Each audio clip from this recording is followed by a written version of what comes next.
Le fils de Paul Biya, Brenda Anastasie Eyenga, a fait une sortie depuis son hôtel où il séjourne actuellement à Genève, une sortie plutôt intéressante. Écoutons plutôt ce qu'il a à nous dire et on se retrouve juste après. Vous savez, à un moment, c'est assez. À un moment, c'est fatigant. À un moment, ça ne sert même plus à rien de se débattre ou de se battre pour quoi que ce soit. Je viens d'appeler un oncle que je considérais, quelqu'un que j'ai toujours considéré dans ma vie, dans le sens où il a toujours été correct envers moi. Certes, je ne croyais pas que c'était la famille ou qui m'aimait trop, mais il a toujours été correct envers moi. Je viens d'appeler le directeur de cabinet au téléphone. Et vous savez c'est quoi la dernière chose qu'il m'a dit? Tu vas overdoser et tu vas mourir.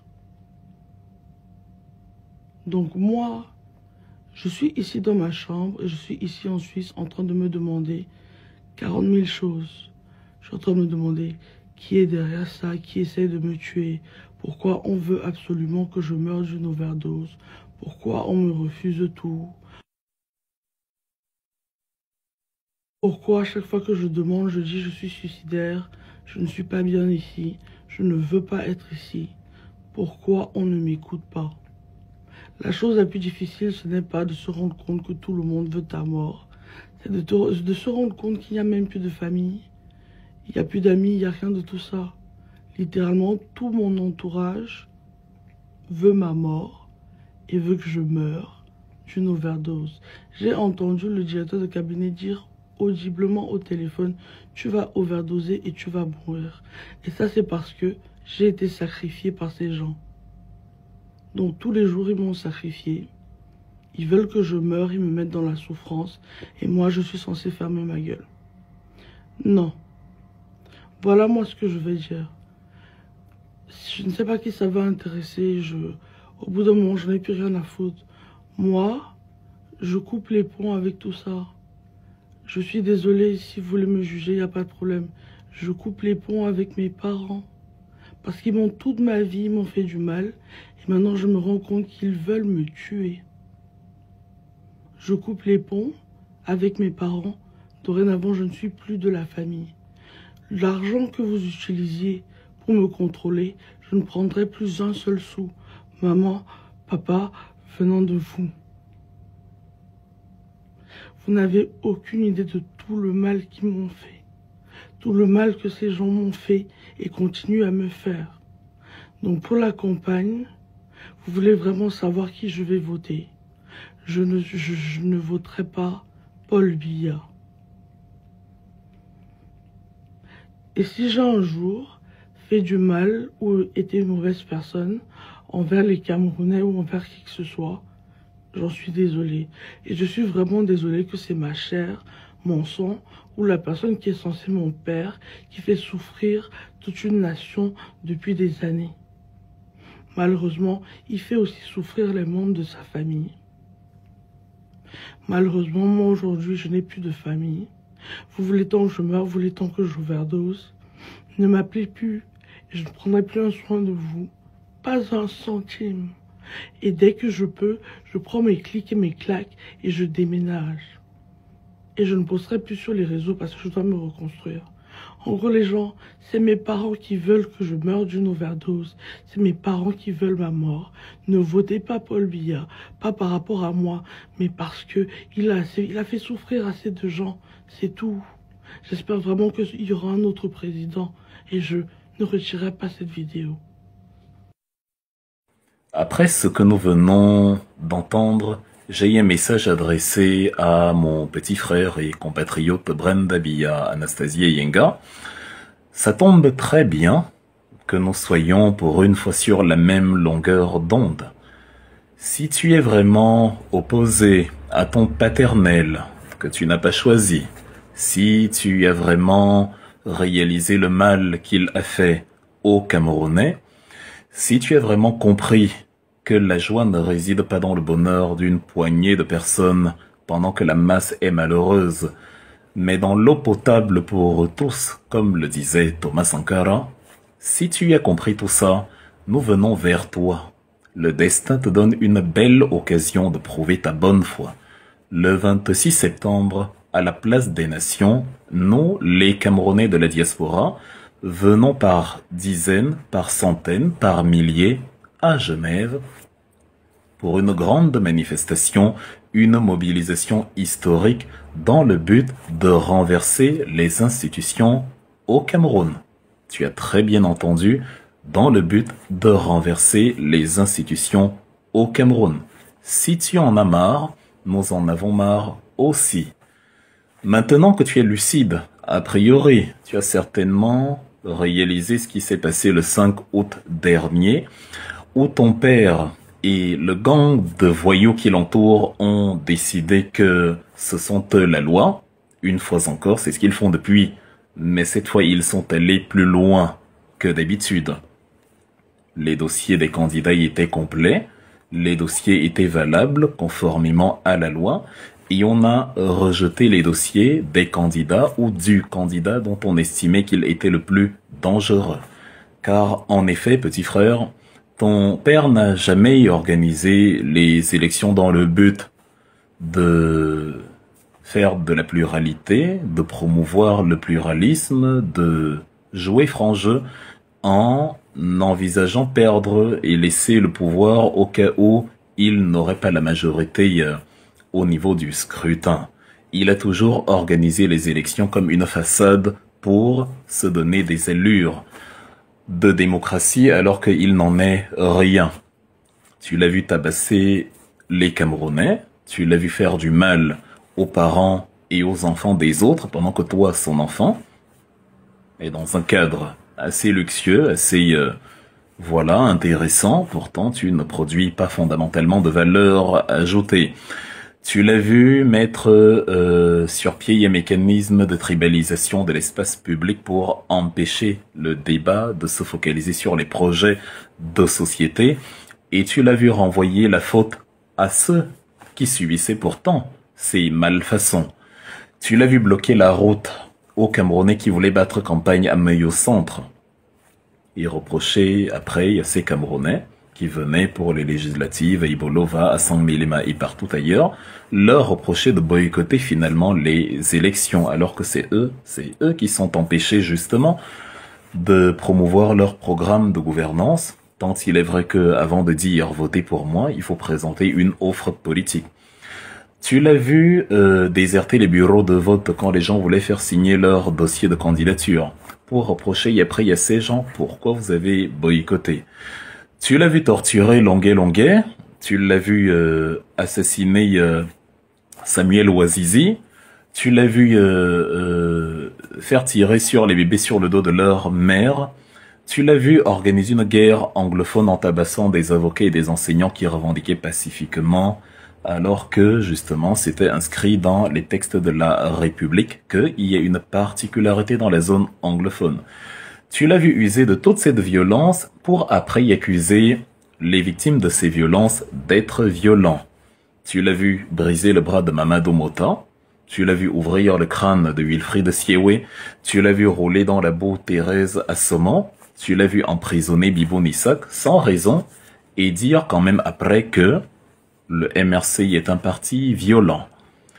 Et maintenant que, en misant toujours sur la loi, cher frère, j'espère que tu comprends, nous avons essayé, malgré toute cette barbarie politico-juridique, nous avons essayé de pousser l'état de droit jusqu'à l'impossible.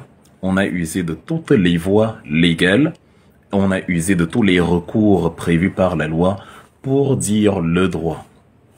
Nous avons déposé avec Maurice Kamto le dossier de candidature de l'intéressé à travers le Manidem, conformément à l'article 121 du Code électoral que ton père lui-même a organisé, petit frère. L'article 121 prévoit qu'on peut se faire investir par un parti politique. Monsieur Paul Biya, ton père, qui n'a pas trouvé de problème lorsque, en 2020, Monsieur Anissé Ikane, en tant que seul président du Manidem, a signé le mandat de son conseil municipal qui est dans le littoral.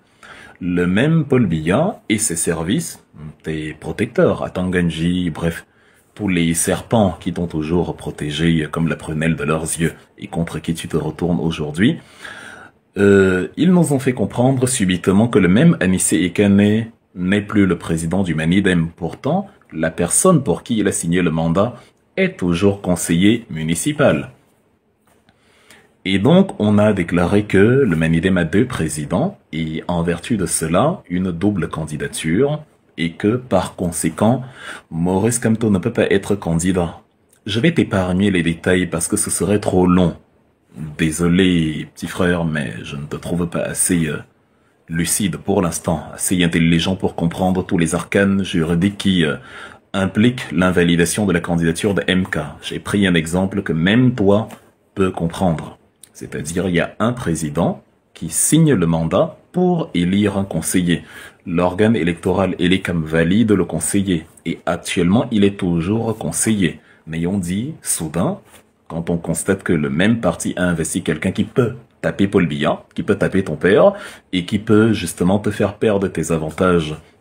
Et voilà, on a décidé qu'il n'est pas question que cela se passe ainsi, avec le soutien de la France. Bref, je ne t'apprends rien, tu sais.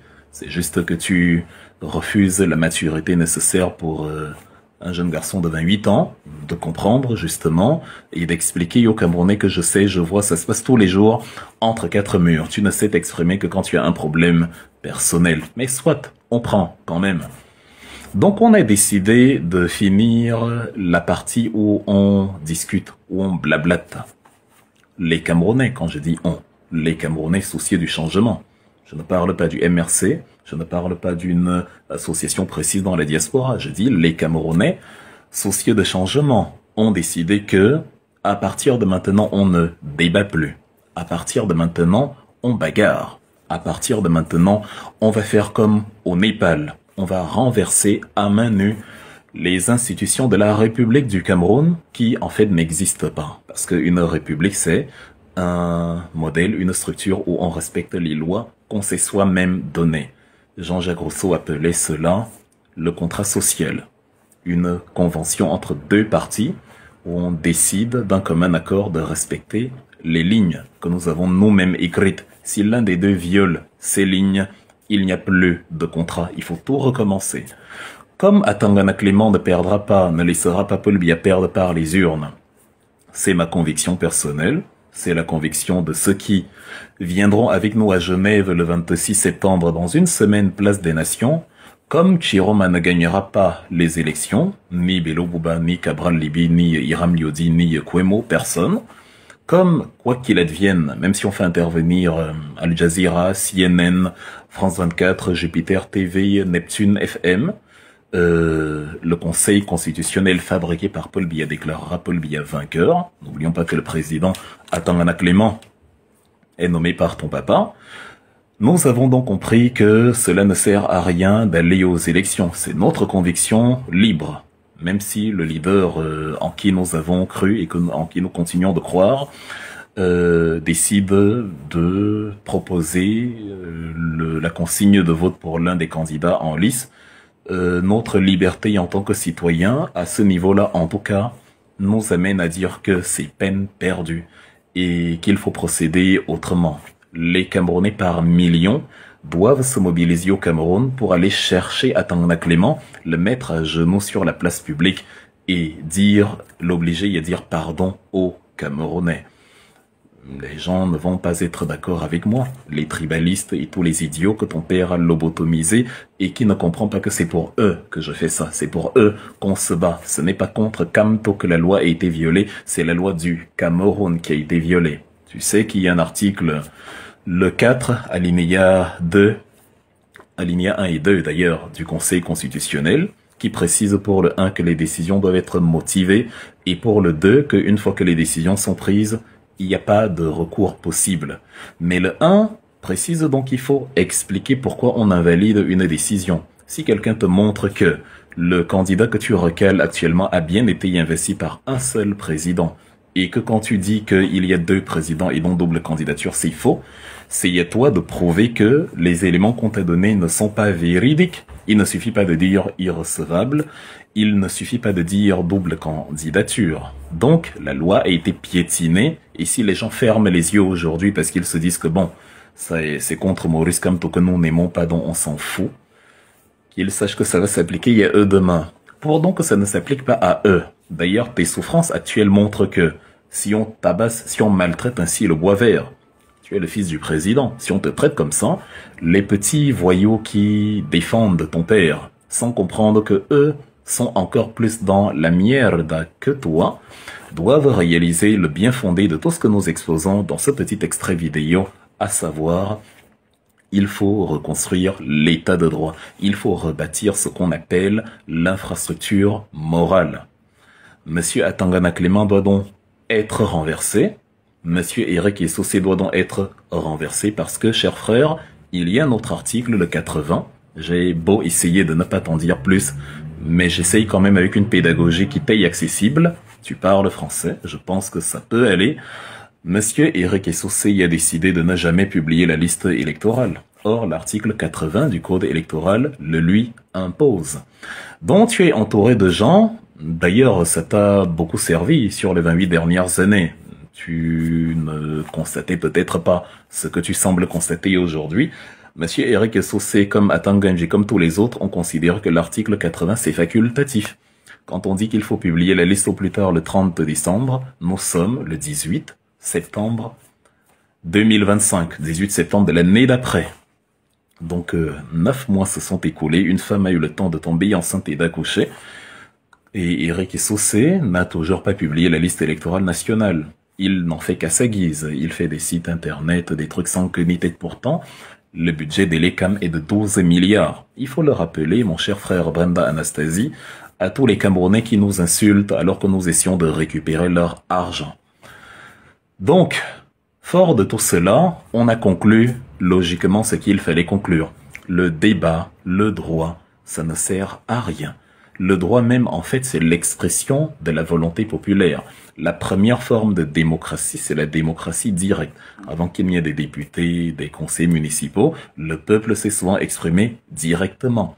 Même dans la Bible, quand il a fallu choisir entre Jésus et Barabbas, ce sont les Israélites qui, de manière directe, ont répondu à Ponce Pilate en criant. Ceux qui criaient le plus fort ont dominé et Pilate leur a livré l'homme de Nazareth. Donc, Brenda Biya Anastasie, mon cher concitoyen, nous avons donc ce projet-là d'organiser une énorme mobilisation à Genève le 26 septembre. Nous allons faire beaucoup de bruit, on va taper des couvercles, on va apporter des mégaphones, on va rendre la vie impossible aux Genevois, on va bloquer la circulation, on va amener les Suisses à se poser des questions mais qu'est-ce qui se passe dans notre ville?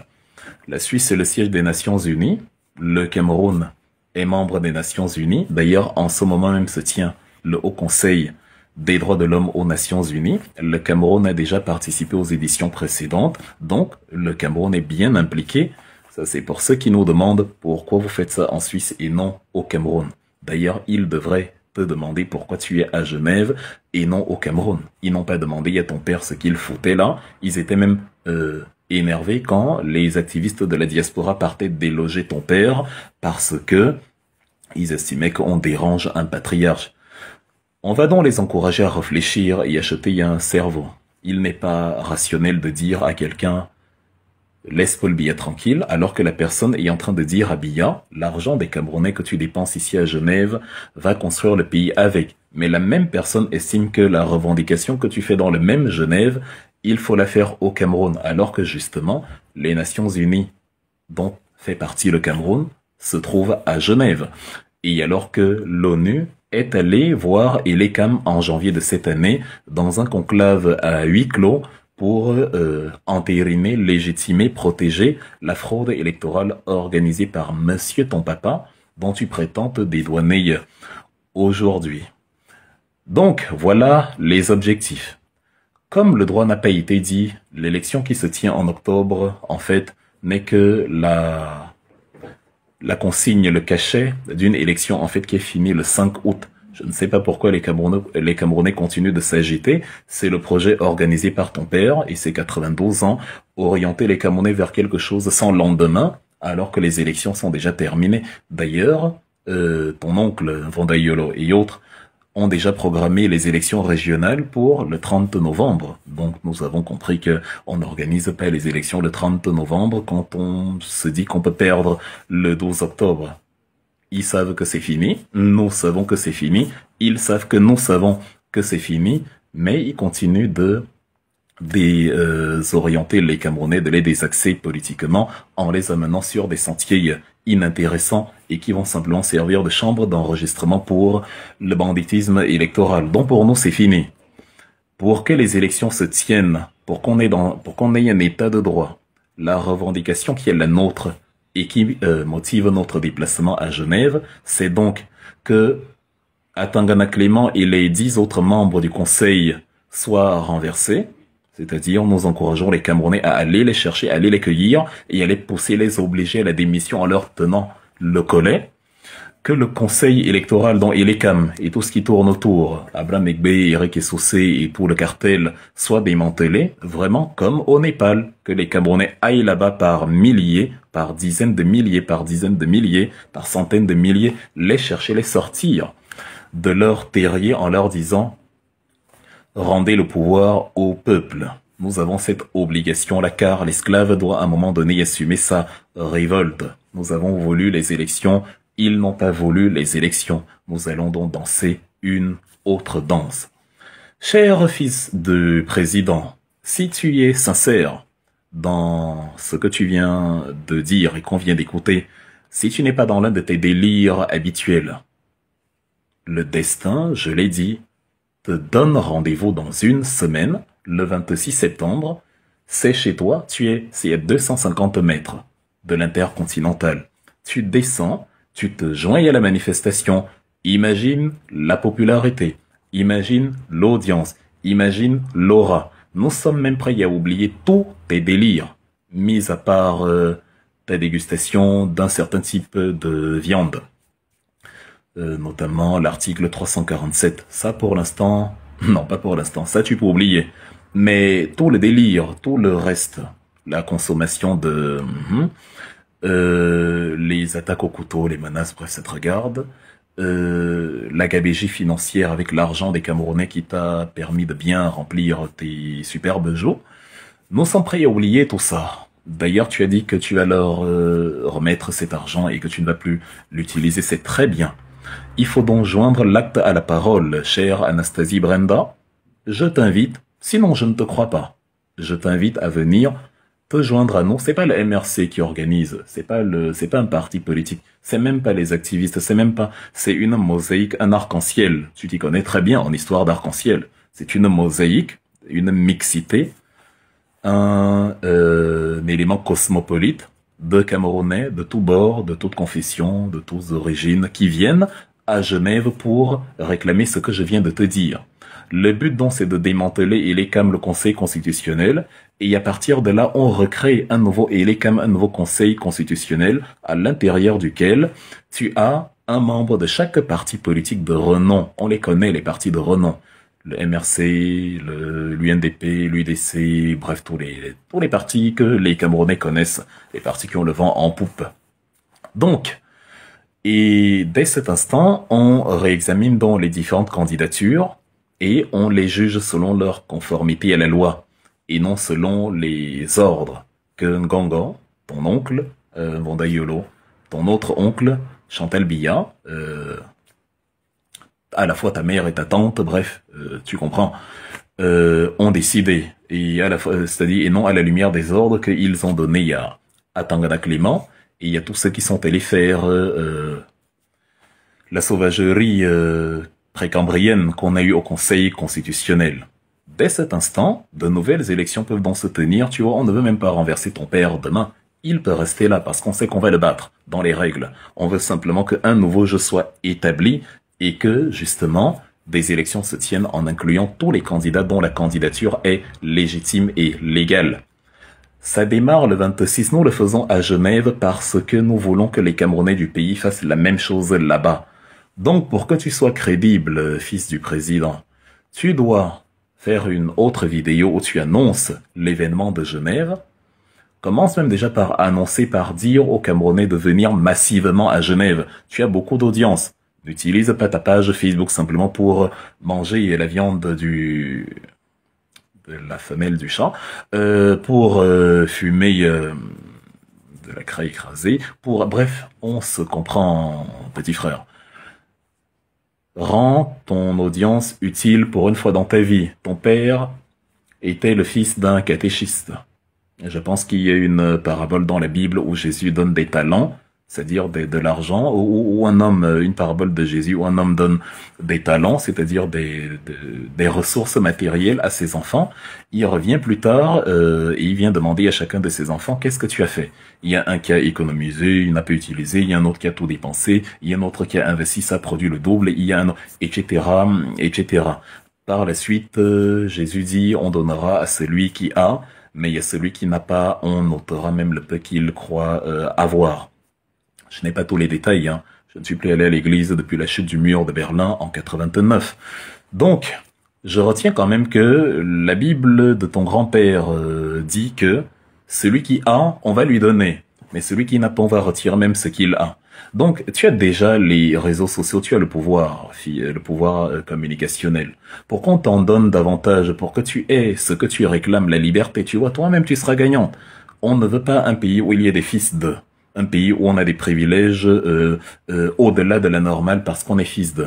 On veut un pays où tout le monde se vaut, où les gens se respectent, où il n'y a pas de menaces, pas d'intimidation, où on ne te demande pas de mourir par overdose, où on ne met pas des barres de fer dans le rectum des gens comme Martinez Zogo. Ton père a zigouillé sa propre épouse, Jeanne Irène Biya, en 1992. Il n'a pas manifesté le moindre remords parce qu'elle remettait en question justement la politique barbare qu'il menait au Cameroun après seulement 10 ans. Il n'aura donc aucun scrupule à te faire subir le même sort, au point où il peut t'entraîner à mourir avant lui. Les dictatures, c'est comme ça, elles s'en foutent. Si tu as donc compris ça, et que tu as fait comme nous, c'est-à-dire la remise en question, tu as observé, tu as vu les malversations et toutes les malfaçons du système, bienvenue à Genève, place des Nations, à partir du 12. C'est-à-dire, nous avons de la place pour toi, rejoins le côté obscur de la force, le côté des méchants, le côté des exilés, le côté de ceux qui n'aiment pas le Cameroun, le côté de ceux qu'on insulte, le côté de ceux à qui on dit tente un peu de venir si on voit. C'est le prix à payer de la révolution. Ruben Oumniobe et Ernest Wenge ont été éliminés. Tu te doutes bien que même ceux qui les célèbrent aujourd'hui comme des héros, si on les avait mis à leur époque, ils les auraient insultés. Ils auraient trouvé que Oumniobe est très laid, que Ernest Wenge c'est un idiot, de toute façon c'est un Bamileke, qu'est-ce que les Bamileke font en politique, etc., etc. Mais c'est l'histoire qui se souvient de toi comme d'un héros. Tu as donc l'occasion, Brenda Anastasie Eyenga, fils du président, de devenir un héros. Tu as ouvert la brèche, il faut l'écarter. Je pense que l'image te parle.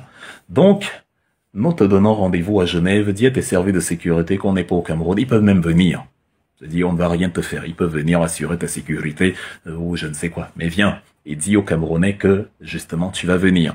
Tes fans, tes amours, ou je ne sais quoi, vont venir parce que tu es là. Et nous allons transformer cela en meeting politique. On veut faire le nombre, on veut inonder la ville, on veut créer des marées noires, et quand les Camerounais du Cameroun vont voir ça, ils voudront laver le sang d'âme. Quand ils vont réaliser que le Népal faisait face à la même classe politique barbare qui exhibait sa richesse dans les réseaux sociaux, un peu comme tu fais, mais si tu te repens, on peut diminuer la colère. Mais c'est ce que tu as fait là qui a même énervé les gens au Népal. Donc si tu ne veux pas toi-même être dans la sauce, parce que tu es gagnante à tous les niveaux, si tu le fais, le peuple te rejoint, et peut même te protéger de ceux qui voulaient te zigouiller, parce que nous, on va les renverser. Par contre, si tu les rejoins, bon, tu finiras dans la poubelle de l'histoire comme eux, parce que la conscience populaire ne pardonne pas.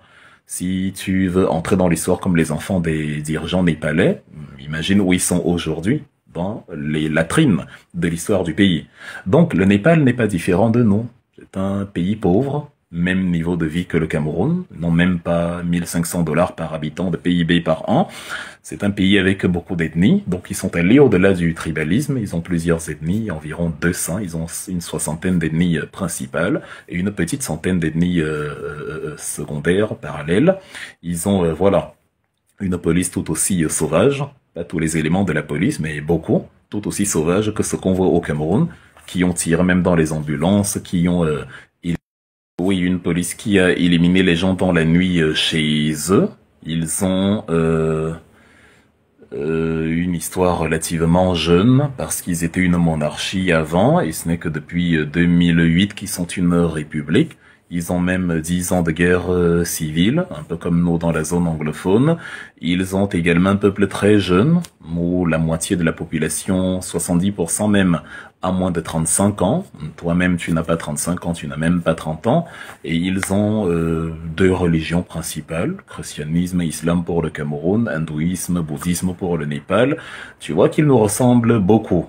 Et comme ils ont les mêmes problèmes que nous, ils ont donc renversé leur gouvernement et ils ont mis une première ministre par intérim qui correspond à leurs aspirations parce que jadis elle avait combattu l'état de non-droit tout au long de sa carrière d'ailleurs, puisqu'elle est en retraite, on est allé la chercher. Donc ce que nous voulons au Cameroun, c'est exactement ça. Reconstruire l'infrastructure morale. Laisse les idiots, ceux qui continuent de fumer par les oreilles alors que toi tu as décidé d'arrêter. Laisse les idiots dire que c'est de la déstabilisation, c'est de la... Laisse-les. Les ignares ne comprennent jamais le combat qu'on mène pour eux. Pour toutes ces raisons, Brenda Anastasie, c'est pas une supplication, c'est une invitation.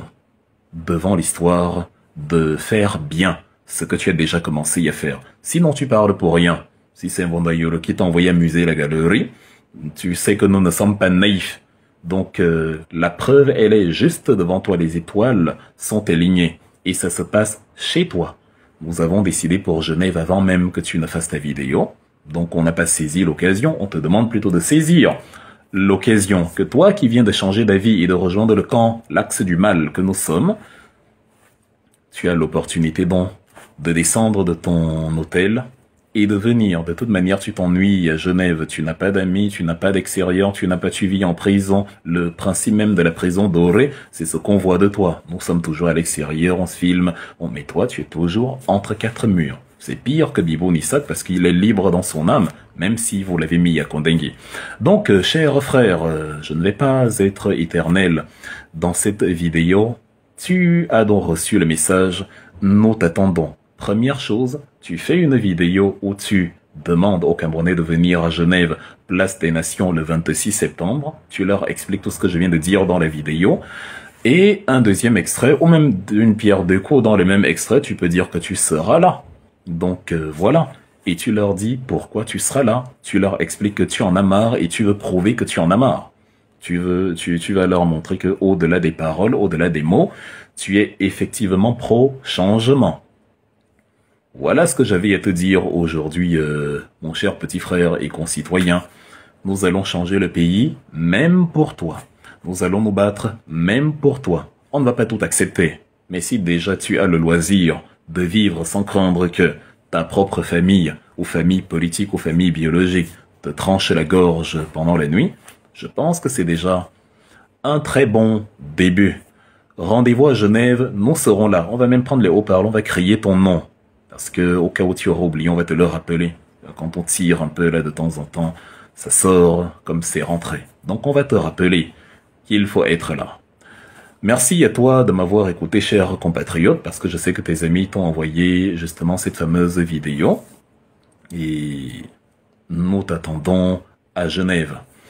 Ne viens pas avec les Brésiliennes, s'il te plaît. On est sérieux. Donc viens avec le Cameroun, le drapeau du Cameroun, un haut-parleur, un sifflet, une casserole, quelque chose qui montre ton engagement. Voilà. Tu auras le temps après d'aller à Sao Paulo ou à Rio de Janeiro, Copacabana ne disparaîtra pas. Vive le Cameroun, vive le retournement de veste dans le bon sens, pas comme les Bakary et autres. Vive l'avenir, vive la jeunesse et vive l'application continue de l'article 347 du Code pénal camerounais.